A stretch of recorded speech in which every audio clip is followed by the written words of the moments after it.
IBPS SO 2024 recruitment का final result हर साल की तरह 1 अप्रैल को ही आया था।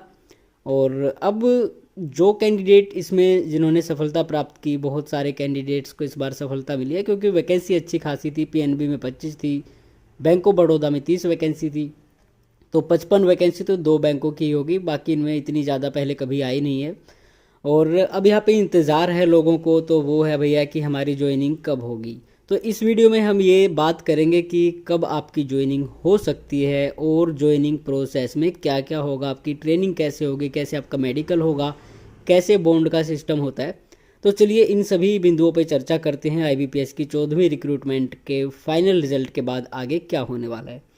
तो यहाँ पे कंप्लीट ज्वाइनिंग प्रोसेस में सबसे पहले बात करें तो आपका ज्वाइनिंग लेटर आएगा, जो मेल के थ्रू भी आएगा, ईमेल के थ्रू, और ऑफलाइन भी आपके परमानेंट एड्रेस पे ही आपको मिलेगा।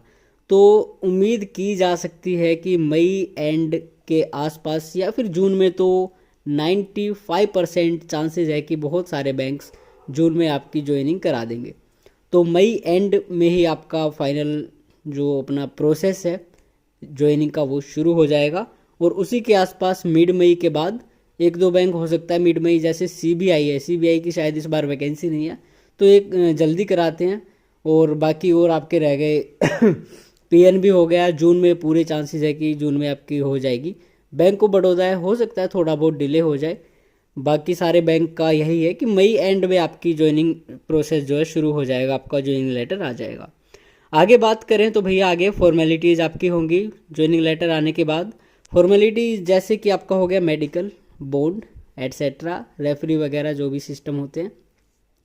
मेडिकल की भी बात करते हैं, लेकिन उससे पहले बॉन्ड के बारे में मैं आपको बताऊं तो बॉन्ड आजकल क्या है कि बॉन्ड का जो पहले होता था कि 1 या 2 साल, 2 साल मैक्सिमम होता था कुछ साल पहले, नहीं तो काफ़ी बैंकों में 2-2 लाख के, 3-3 लाख के भी बॉन्ड हुए हैं, और वो 1 साल है उसके जो पीरियड होता था। लेकिन अभी बैंकों में क्या हो गया ना, बैंकों को पता है कि भैया 1-2 साल करते हैं, उसके बाद SSC की तैयारी करते हैं और वो अपना भाग जाते हैं। और वो सही भागते हैं क्योंकि बैंकों का सिस्टम ना बहुत अलग होता है।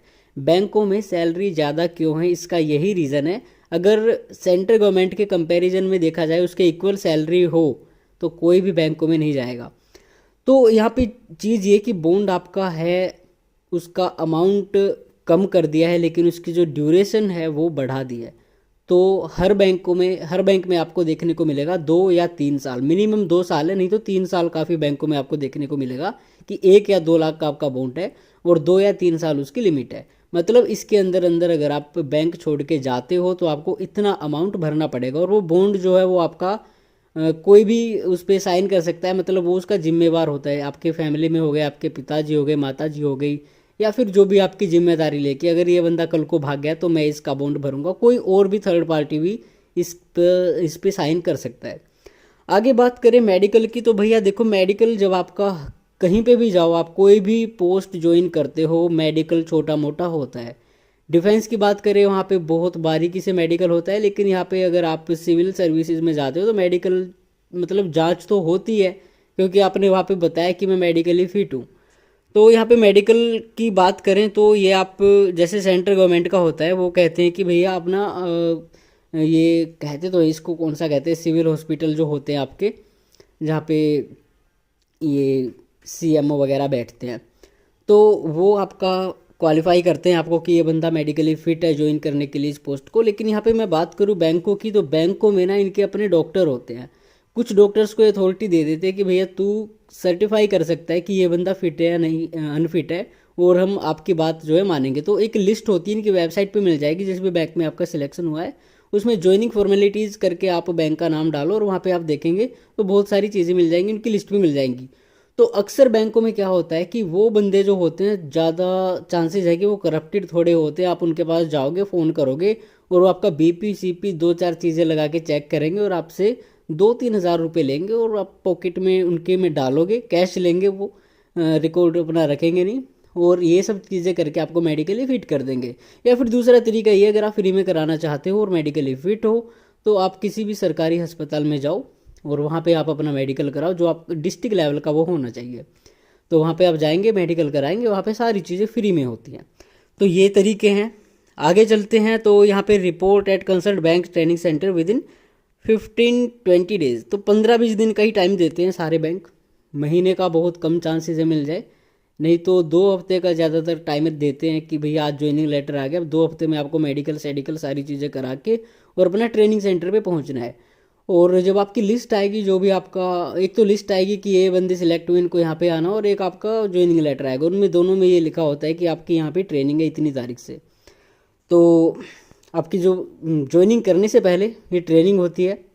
और ट्रेनिंग की बात करें तो भैया देखो, कुछ बैंकों में होती है 4-5 दिन की, कुछ में 1 सप्ताह की भी हो सकती है, कुछ में फोर्टनाइट मतलब 2 वीक की हो सकती है, कुछ में 20 दिन की, या फिर मैक्सिमम देखा जाए तो 1 महीने की हो सकती है। लेकिन समय को देखते हुए राजभाषा अधिकारी के पास इतना कुछ उसको बताने का होता नहीं है कि 30 दिन लगाए। लेकिन कुछ बैंकों में, जैसे सेंट्रल बैंक ऑफ इंडिया की फिर से एग्जांपल ले लें, तो वहाँ पे काफ़ी ज़्यादा टाइम लगा देते हैं, 20-30 दिन आपको ट्रेनिंग में देते हैं। पीएनबी की बात करें तो भैया 7-8 दिन भी दे सकते, 4-5 दिन भी दे सकते, लेकिन 1-2 हफ्ता देने के बहुत कम चांसेस हैं। तो ये सारी चीज़ें हैं। और अब चलते हैं आगे। अब ट्रेनिंग में देखो क्या क्या आपको बताया जाएगा, रिस्पॉन्सिबिलिटीज़ बताई जाएंगी कि राजभाषा अधिकारी को क्या क्या करना होता है, कैसे कैसे कितना झूठ बोलना होता है।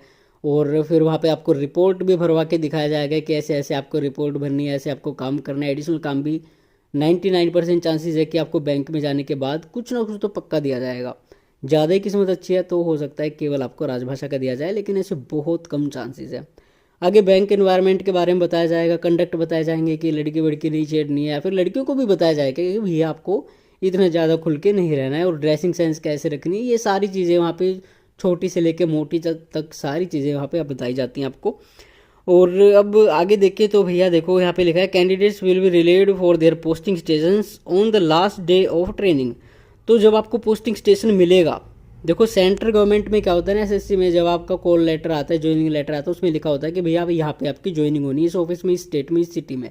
लेकिन बैंकों में क्या होता है, आपको ज्वाइनिंग लेटर देंगे, वहाँ पे ट्रेनिंग कराएंगे, ट्रेनिंग कराने के साथ साथ पहले दिन में आपकी ट्रेनिंग मतलब हो जाएगी, ज्वाइनिंग फॉर्मेलिटी हो जाएंगी, डीवी हो जाएगा, और बॉन्ड भी ले लेंगे कि अब बेटा तू गया ना, मान लो कोई बंदा है दिल्ली का, ठीक है, उसको ट्रेनिंग में बुला लिया, बॉन्ड साइन करा लिया 1 लाख रुपए का। अब वो चला गया भैया ट्रेनिंग में, कहीं पे भी, दिल्ली में ही चला गया, लखनऊ चला गया, चंडीगढ़ चला गया, कहीं पे भी चला गया, वहाँ पे उसकी ट्रेनिंग हो गई। अब लास्ट डे को सबको ही बताते हैं, हर बैंक में लास्ट डे को ही बताते हैं। तो लास्ट डे को बता रहे हैं कि भैया आपकी ना पोस्टिंग आ गई बेटा, अंडमान में आ गई, वैसे एग्जाम्पल दे रहा हूँ, केरल में आ गई, एनईआर में, गुवाहाटी में आ गई। तो अब वो बंदा सोच में पड़ जाएगा, यार मुझे तो नहीं ज्वाइन करना। अब नहीं ज्वाइन करेगा ना, तो उसको बॉन्ड की जो मनी है, 1 लाख 2 लाख जो भी सिस्टम है वो देना पड़ेगा, तब ठीक है। अगर ज्वाइन नहीं कर रहे तो हमें इतने रुपए दे दो। तो बैंक ऐसे करके आपको फंसाता है। तो लास्ट डे को बताएंगे कि आपको कहाँ पे पोस्टिंग आपकी हुई है, कौन सा स्टेशन आपको मिला है, कौन से शहर में आप जा रहे हो, कहाँ पे आप कितनी सैलरी कूटने वाले हो। तो ये सारी चीज़ें हैं भैया आपके ज्वाइनिंग की बैंकों में। तो यही सारी इन्फॉर्मेशन थी, बाकी जल्दी आपके मार्क्स भी आने वाले हैं, कैटेगरी वाइज, बैंक वाइज सारी चीज़ें प्रदर्शित होने वाली हैं बहुत जल्द। और उसके बाद में ही रैंक आएंगे। कुछ यूट्यूब चैनल वाले हैं, उन्होंने पहले दिन ही अपना रैंक निकाल दिया, आईबीपीएस अपना निकालता रहेगा, हमारे सेंटर से तो इतने सारे लोग हुए हैं। तो खैर क्या ही करें, ये सारी बहस की चीज़ें हैं, इतना इन पे डिस्कस हमको नहीं करना चाहिए। खैर ये सारी चीज़ें हैं भैया, आगे जैसी कोई अपडेट आती है तो ज़रूर कोशिश करते हैं कि आपको इसके बारे में अवगत कराया जाए।